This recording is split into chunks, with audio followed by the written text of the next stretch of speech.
Chatterjee joins me on this very story. Shreya, you have been taking a look at all the developments, all the updates that's coming in since morning, ever since this accident got highlighted. Let's understand two things here. One, that's being asked with regards to why were they taken so far away to a hospital which was in GTB Nagar.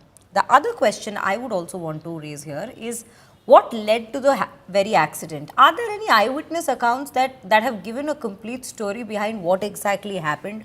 What led to the on-spot death of Navjot as well? What exactly came about during that very time? Shreya, it's unconfirmed that Navjot Singh in fact died on the spot. The reason so, because if we go by the statement of Sandeep Kaur, who's also a victim in this particular accident, the wife of Navjot, she's saying that, he was unconscious, he needed immediate attention. What is very important and what earlier Navjot's son Navnoor also told to me that his mother had actually requested multiple times to take to a nearby hospital.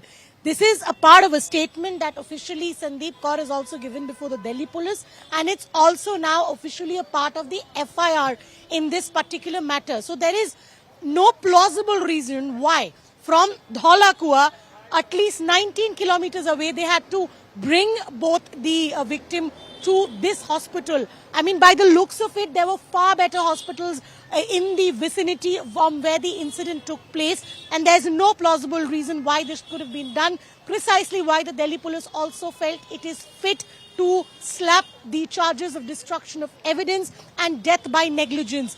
As Navnoor, the son of the deceased, told me, I would want to repeat, the collision may have been an accident, but the things that followed later was nothing short of a murder, and clearly that is what the Delhi police will investigate. Right. We are being confirmed that Gaganpreet will be discharged today. In all likelihood, she will be arrested.